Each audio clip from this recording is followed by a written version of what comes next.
Hi guys, मेरा नाम है साहिल खन्ना और आज की वीडियो शुरू करते हैं। सबसे पहली न्यूज़ है रिलायंस जियो की। तो अपने रिचार्जेस महंगे कर रहा है 3 जुलाई से। साथ में उन्होंने जियो ट्रांसलेट और जियो सेफ नाम की ऐप्स भी निकाली है। पेड रखा है बाकी यूज़र्स के लिए, पर जियो यूज़र्स के लिए फ्री है। पहला साल ट्रांसलेट मतलब गूगल ट्रांसलेट वाला काम करेगा, उसका पेड वर्जन है, मतलब पता नहीं क्यों है। सेफ है, जहाँ पर आप अपना फाइल को स्टोर कर पाओगे। क्वांटम लेवल सिक्योरिटी है वहाँ पर, इनका ऐसा कहना है। जियो वालों के लिए फ्री है, यूज़ करो मज़े से। बाकी अगर हम एयरटेल की बात करके चले तो वो भी रेट बढ़ा रहा है 21%। सबके सब बढ़ा रहे हैं भाई, रिचार्ज करा लो, पहले बता रहा हूँ, जल्दी करा लो। अगर मैं अपग्रेड की बात करके चलूँ तो उन्होंने 287.5 करोड़ रुपीस रेज करे हैं as a part of debt, मतलब एक तरह से लोन लिया है।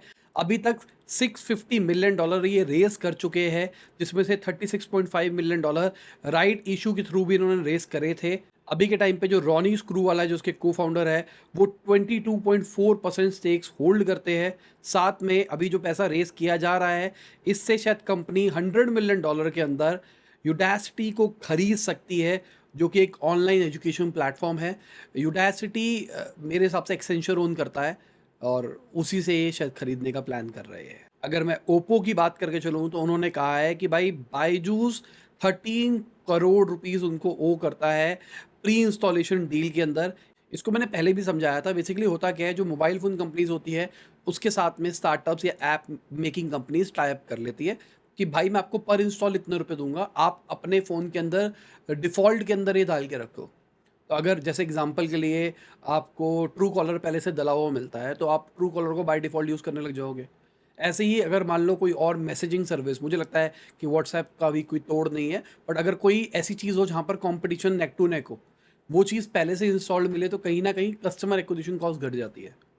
तो बेचना रिलेटिवली आसान हो जाता है। ओवरऑल देखा जाए तो बायजूस के क्रेडिटर्स 200 करोड़ से ऊपर मांग रहे हैं। हर जगह से उनसे पैसा मांगा जा रहा है। बायजूस वालों का कहना है जो ओप्पो वाला अमाउंट है वो 1 करोड़ है, वो ज़्यादा पैसे मांग रहे हैं। बाकी अगर मैं गौरव मुंजाल की बात करके चलूँ, जो कि अनअकैडमी के को फाउंडर है, उन्होंने बोला है कि बायजूस के फॉल का रीज़न है बायजूस खुद ही, वो सुनते नहीं थे और अपनी चलाते थे। देखो, मुझे लगता है कि रिस्पेक्ट करनी चाहिए वेटरन्स की। ठीक है, कंपटीशन तो कंपटीशन ही होता है, बट किसी का डाउनफॉल अगर आता है तो आप उस पे रोटियां नहीं सेको, मतलब ये मेरा ओपिनियन है। बहुत बड़े हैं गौरव मुंजाल, बाकी सब भी बहुत लोग बड़े हैं, बट हर एक स्टार्टअप ना गिरती है। आज अनअकैडमी भी लॉस मेकिंग है, मतलब थोड़ा सा प्रॉफिट कमा रही है। फंडिंग ना मिले तो अनअकैडमी का भी हाल बुरा हो सकता है डाउन टर्न्स के अंदर। तो अभी बायजूस के साथ में उल्टा हो रहा है, और उसकी मतलब मुझे लगता है बहुत ज़बरदस्त लेवल पे नेगेटिव पीआर भी हुई है उनके गलत कामों की वजह से, इसलिए भी बायजूस का फॉल हो रहा है। बहुत सारी चीज़ें हो सकती है कंपनी के फॉल होने के पीछे, फाउंडर ही ज़रूरी नहीं होता। जैसे अनअकैडमी के प्रोडक्ट है एडटेक प्लेटफॉर्म के लिए, तो हमने भी यूज़ किया। तो मैं ये नहीं कह रहा कि अनअकैडमी का ख़राब है, मैं कह रहा हूँ मेरे जितने अभी तक एडटेक प्लेटफॉर्म यूज़ करे हैं जहाँ पर बंदा कोर्स बेच सकता है, कोई भी कंप्लीट नहीं है। मतलब बेसिक एनालिटिक्स फनल ट्रैकिंग नहीं है। अब ये शायद थोड़ा टेक्निकल लेवल पे आपको लग रहा होगा, पर एज अ मार्केटर मेरे लिए तो बेसिक है।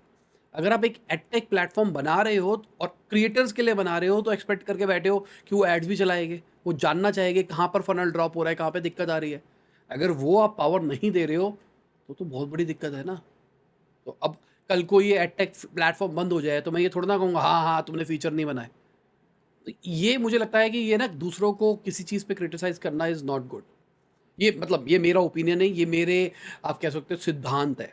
बाकी अभी देखने वाला टाइम रहेगा, आने वाले 6-8 महीने कैसे रहते हैं बायजूस के लिए। अगर कोई बायजूस से है तो कमेंट सेक्शन में बताना कि भाई सैलरी मिल रही है, नहीं मिल रही है, क्या कंपनी सही में बंद हो सकती है। क्योंकि बहुत सारे लोगों की नौकरियां होती है यार, इसलिए मुझे कोई भी कंपनी बंद होती हुई सही नहीं लगती है। मैं मजाक बहुत बार बनाता हूँ स्टार्टअप्स का कि लॉस में लॉस में लॉस में, पर जब कंपनी बंद होती है तो कितने लोगों की गृहस्थी चली जाती है, खासकर इस मार्केट के अंदर जहाँ पर नौकरियाँ नहीं है। तो अगर किसी बड़ी स्टार्टअप जिसमें अच्छे खासे लोग काम कर रहे हैं, वो रातों रात बंद होती है, वो सारे लोग रोड पे आ जाएंगे। और अगर नौकरियां नहीं मिली तो फंसने वाली बात हो जाएगी। कई लोगों को अपने से नीचे जितनी सैलरी ले रहे थे उससे कम में काम करना पड़ेगा। मैं सिर्फ इसलिए ही बायजूस को सपोर्ट करता हूँ। कई लोगों को लगता है कि इसलिए करता हूँ इसलिए करता हूँ, देखो एक मॉरल है कि भाई अगर कोई फेलो बिजनेसमैन है, एंटरप्रेन्योर है, वो फेल हो रहा है तो मैं उसको क्रिटिसाइज ना करूँ, मैं कहा हाँ वेल ट्राई। दूसरा, अगर कहीं गलत प्रैक्टिसेस का यूज़ हो रहा है उसके बारे में बात करी जाए तो मैं बोलता हूँ बायजूस गलत प्रैक्टिसेस करता है। बट तीसरा जो लोगों के वेलफेयर वाली बात है उसके बारे में एड्रेस करना चाहिए। अगर मैं किचन एट द रेट की बात करके चलूँ, जो कि एक क्लाउड किचन है, उन्होंने 1200 करोड़ रुपया रेज़ करा है। बेसिकली अपने मेजॉरिटी ऑफ स्टेक्स बेच दिए हैं फिनिक्स को, जो कि एक London based private equity company है। अभी के टाइम पे फिनिक्स के पास में 53.75% स्टेक्स हो गए हैं इनके।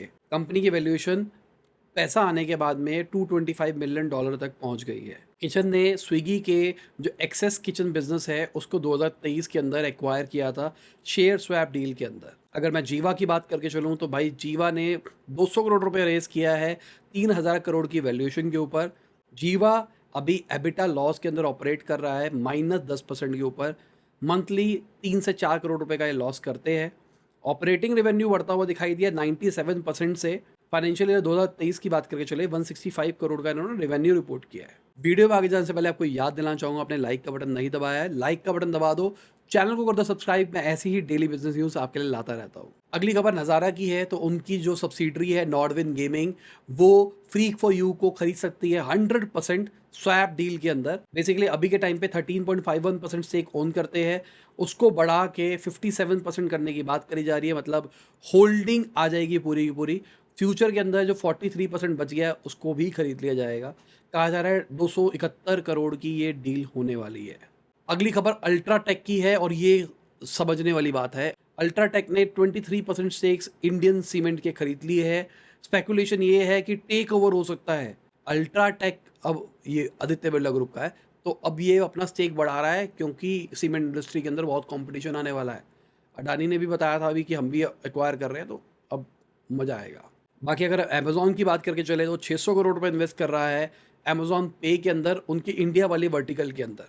साथ में अमेज़न ने एक नया ऑप्शन भी निकाल दिया है, चाइना से डायरेक्ट आप भेज सकते हो शिपिंग। बड़ी चीज़ है अगर देखा जाए तो। ये बहुत सारे ड्रॉप शिपिंग वाला काम बहुत मदद वाला हो सकता है यहाँ पर। दूसरा, अभी हमने एफबीए के बारे में बात करी थी साहिल खन्ना वाले चैनल के ऊपर, तो वो वाला सीन भी यहाँ से हो सकता है। तो पहले आपको इन्वेंट्री खरीद के लानी पड़ती थी। तो बेसिकली जो शीन मीन जैसे प्लेयर्स आ गए हैं जो चाइना ओरिजिनेटेड थे और वो ग्लोबली अब मार्केट ख़राब कर रहे हैं अमेज़ॉन की, उसको काटने के लिए अमेज़ॉन ने फीचर निकाला है। अगर हम ज़ोमैटो की बात करके चले तो उन्होंने रेस्टोरेंट सर्विस हब निकाला है। बेसिकली करता क्या है, ये आपको सारी रेगुलेटरी फाइलिंग करने में मदद करता है। ट्रेडमार्क हो गया, जीएसटी हो गया, वगैरह वगैरह, वो सब कुछ करने में मदद करता है। इन्होंने टाइप किया है अपना वर्क इंडिया, शिफ्ट्स, रोजगार, काम.com, इन सब से टाइप करके ये सर्विसेज प्रोवाइड कर रहे हैं। सर्विस चार्ज 300 रुपये से 5250 रुपीज़ के बीच का है। ज़ोमैटो ने अभी रिसेंटली ज़ोमैटो एवरीडे भी निकाला था अपने आप को एक्सपेंड करने के लिए, तो धीरे धीरे अपनी सर्विसेज को एक्सपैंड कर रहे हैं।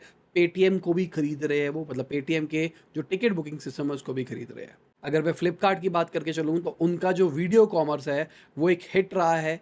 अगर फर्स्ट हाफ ऑफ 2024 की बात करके चले तो 75 मिलियन यूज़र्स वहाँ पे दिखाई दिए हैं। 2 मिलियन आर का कंटेंट कंज्यूम हुआ है जून 2023 से मई 2024 के बीच में। फ्लिपकार्ट ने 500 से ज़्यादा इन्फ्लुएंसर्स के साथ में टाइप करके इसको ग्रो करने की कोशिश करी है ताकि एक वर्नाकुलर सिस्टम बना सके। बाकी मुझे लगता है अगर ये सोशल कॉमर्स अगर कोई ढंग से क्रैक कर पाएगा तो इंस्टाग्राम कर पाएगा। लेट्स सी इंडिया में कितनी जल्दी आता है वो सारी की सारी चीज़ें। अगर मैं ओला की बात करके चलूँ तो वो ग्रॉसरी डिलीवरी के अंदर आ रहे हैं ओएनडीसी के थ्रू। हमने पहले भी स्पेकुलेशन लगाई थी पर अब क्लैरिटी थोड़ी सी ज़्यादा आ रही है कि ओला के नेटवर्क को, एग्जिस्टिंग नेटवर्क को यूटिलाइज करके ग्रॉसरी डिलीवर करी जाएगी।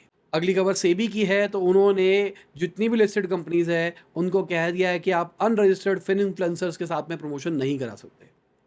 बहुत बढ़िया। अगर हम पतंजलि की बात करके चले तो उनके पास में कर्नाटका पॉल्यूशन बोर्ड से नोटिस आया है क्योंकि एलिगेशन ये है कि वो पानी डिस्चार्ज कर रहे थे, गंदा पानी जो फैक्ट्री से निकलता है उसको पब्लिक वाटर के अंदर। जो नोटिस आया है 15 दिन के अंदर रिप्लाई करना पड़ेगा। अगर नहीं किया तो उनका पावर सप्लाई काट दिया जाएगा और फैक्ट्री भी सीज कर दी जाएगी।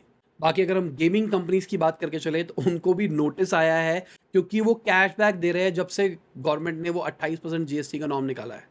तो बेसिकली हो क्या रहा है कि आप गेम खेलते हो, कोई भी ये सट्टे वाली जो गेम है उसके अंदर गेम खेलते हो, तो गेम खेलने के बाद में आपको कैशबैक अकाउंट के अंदर ही दिला देते हैं। तो जिससे वो एक तरह से गवर्नमेंट प्रमोट नहीं करना चाह रही थी कहीं ना कहीं इंडस्ट्री दबे, और कैशबैक के चक्कर में फिर से ये इंडस्ट्री बढ़ती हुई दिखाई दे रही है।